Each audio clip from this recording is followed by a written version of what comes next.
शिया आज भी 2021 में भी मुहर्रम ऑब्जर्व करते हैं। किसी ने पूछा ये शिया मुहर्रम में क्या करते हैं, ये मातम क्यों करते हैं, ये सीनों पे छुरी मार मार के खून क्यों निकालते हैं, ये या हुसैन क्यों कहते हैं, या यजीद किसे कहते हैं, किन को गाली देते हैं, किन के बारे में बुरा भला कहते हैं, ये हमने जानने की कोशिश नहीं की। ये शिया मातम इसलिए मनाते हैं, उनसे सीखिए। जो लोग आपके पूर्वजों के हत्यारे हैं, जिन्होंने आपकी नस्ल दर नस्ल हत्या की है, अगर आप उन्हें भूल जाते हैं तो फिर इतिहास आपको भी भूल जाता है। इसलिए शिया इस देश में नहीं, पूरी दुनिया में मुहर्रम मनाते नहीं, ऑब्जर्व करते हैं। वो दुख का दिन होता है और उस दिन इमाम अली को, बीवी फातिमा को, उनकी जो बेटी थी, जो अली की पत्नी थी, उनके नवासों को, मारने वालों को कोसते हैं ताकि दोबारा से वो न पैदा हो पाए। उनके लिए मनाते हैं। उनके और इनके बीच में झगड़ा इतना है, आपका तो है ही नहीं, आप तो खामखा बीच में आ जाते हैं, आप है ही नहीं कहीं बीच में। पाकिस्तान ने अपने यहां शियाओं को मुसलमान नहीं मानते, वो उनका कत्ल वाजिब है वहां पर।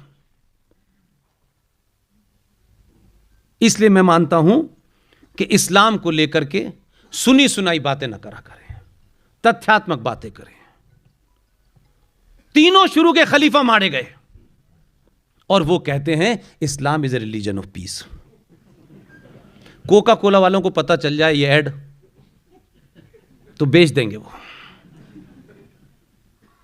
और आप कहते हैं सारे मजहब बराबर हैं, सारे धर्म बराबर हैं। आप खामखा कह रहे हैं क्योंकि आपको भाईजान की सेवैयां खानी है जबरदस्ती में, हमें दिखना है ऐसा। अरे किसी को गाली मत दो, किसी को मारो मत, लेकिन सच बात तो बोलो यार। जिस सच का ढिंडोरा हम पीटते हैं, हमें माता ने कहा है सच बोलने के लिए, पिता ने कहा है सच बोलने के लिए, तो सच बोलो ना यार।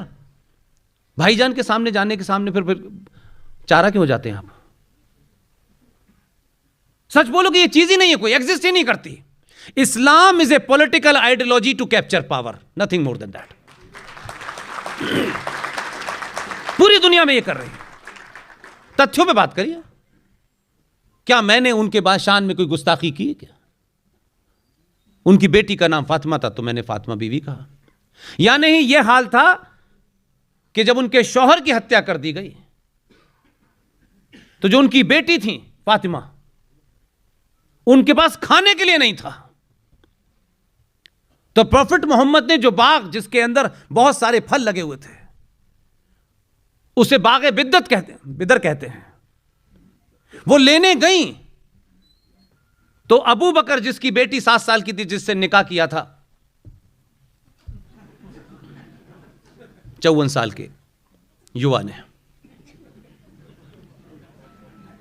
उस अबू बकर से लेकर के जितने बैठे हुए थे भरी सभा में गई और कहा कि मेरे बच्चे भूखे हैं, मुझे मेरे हिस्से का वो बाग दे दो।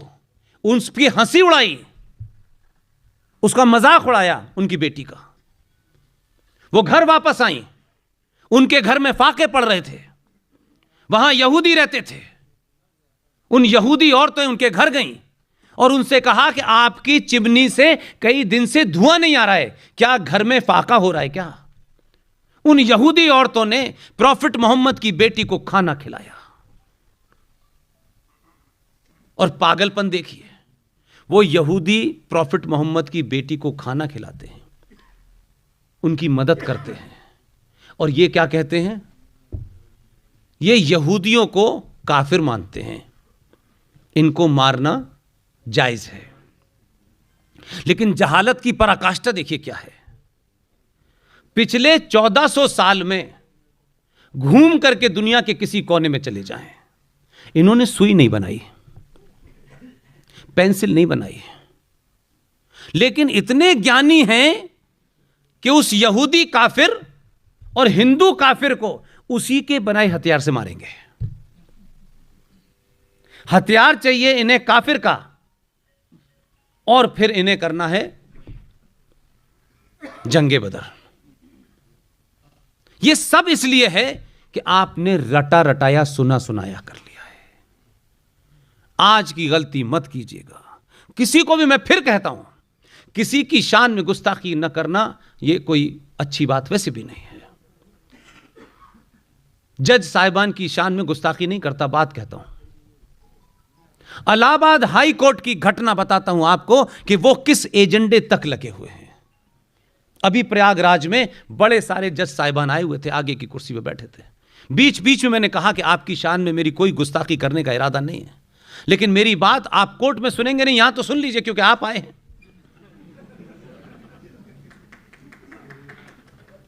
इलाहाबाद हाई कोर्ट में एक चीफ जस्टिस साहब आए हैं बंगाल से।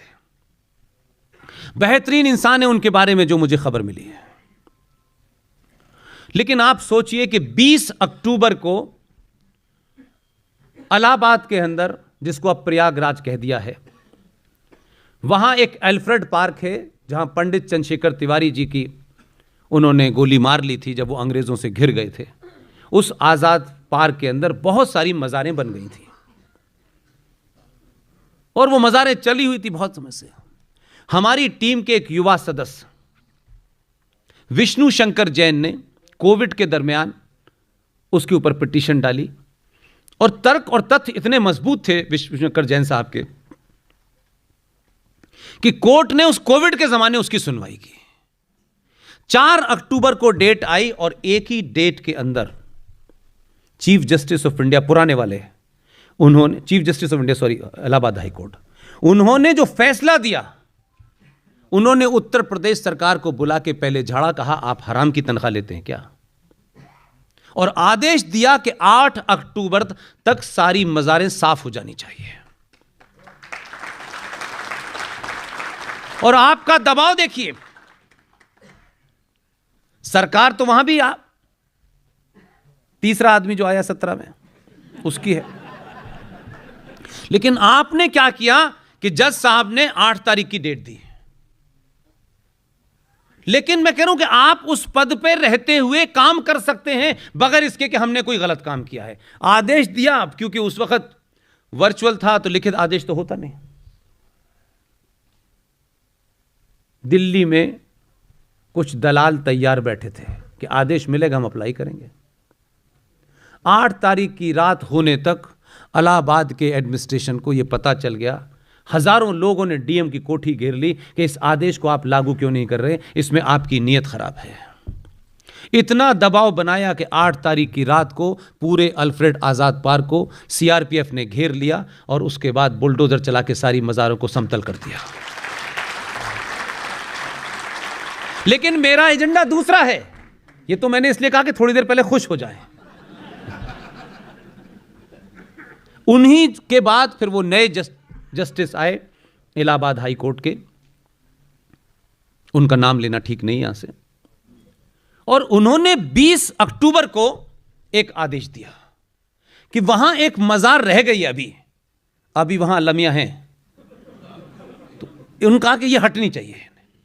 उन्होंने आदेश दिया और नेक्स्ट डेट लगाई 20 नवंबर की, और वो आदेश लिखवा करके चले गए। जहां जहां चीफ जस्टिस की कोर्ट्स होती हैं, जहां चीफ जस्टिस होते हैं, वहां आज के दौर में 2 लोग काम करते हैं। एक आदमी टाइपिंग करता है थ्रू उनके ऑर्डर को, और एक आदमी स्टेनो होता है, वो लिखित में रखता है ताकि इससे कोई गलती हो जाए तो उसे करेक्ट कर ले। मिशन मोड देखिए लोगों का। चीफ जस्टिस ने आदेश लिखाया कि इस सिलसिले में मुझे रिपोर्ट दी जाए कि क्या कार्रवाई हुई, और अगली डेट 20 नवंबर को है।